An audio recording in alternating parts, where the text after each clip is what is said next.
निवडणुकीबाबत मांडलेली भूमिका बरोबर, त्यांच्या भूमिकेबाबत मी ठाम. काँग्रेस नेते बाळासाहेब थोरात यांची प्रतिक्रिया. राज ठाकरेंनी विधानसभा निवडणूक आणि ईव्हीएम बाबत घेतलेल्या भूमिकेचं काँग्रेस खासदार प्रतिभा धानोरकर यांचे समर्थन. 5 महिन्यात नेमकं काय झालं की भाजपच्या पारड्यात मतदान गेलं? धानोरकर यांचा सवाल. उशिरा का होईना राज ठाकरे सत्य बोलले. ठाकरे गटाचे खासदार अरविंद सावंत यांचा राज ठाकरेंना टोला. शरद पवार पक्षाचे आमदार उत्तम जानकर मार्कंडवाडी संदर्भात राज ठाकरे यांची घेणार भेट. येत्या सोमवारी किंवा मंगळवारी भेट घेतील.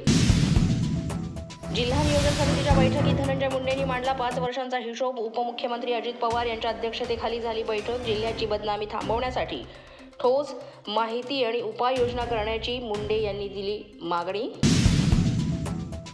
मनोज जरांगे यांची उपोषण स्थगित करण्याची घोषणा. मागण्या मान्य न झाल्यास मुंबईला जाणार. आता उपोषण नाही, समोरासमोर लढाई होणार. जरांगे यांचा इशारा. ओबीसीच्या वरचं नाही, ओबीसीतूनच आरक्षण पाहिजे. सगळे सोयऱ्यांची अंमलबजावणी झालीच पाहिजे. मनोज जरांगे यांचं वक्तव्य. मंत्री आणि त्यांच्या पोरांना सोडायचं नाही. जरांगे यांचा इशारा. सुरेश धस बजरंग सोनावणे मनोज जरांगे यांच्या भेटीला. सरकारकडून मध्यस्थी करण्याचा सुरेश धस यांचा प्रयत्न. नेते नुसते व्यासपीठावर येतात आणि जातात. सुरेश धस बजरंग सोनावणे यांना जरांगे यांचा टोला. सरकारला बेईमानी करायची नसेल तर आरक्षण द्यायला 1 दिवस सुद्धा लागणार नाही. मनोज जरांगे यांचं वक्तव्य. मुंबईत आंदोलन करण्याचेही दिले संकेत. वंशावळ समिती पुन्हा एकदा गठीत करा. आरक्षणासाठी बलिदान दिलेल्यांच्या वारसांना नोकऱ्या द्या. तसंच मराठा आंदोलकांवरील गुन्हे मागे घ्या.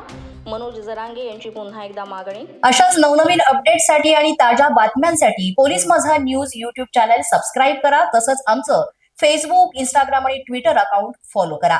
अधिक माहितीसाठी आमच्या www.polismazanews.com या वेबसाईटला भेट द्या.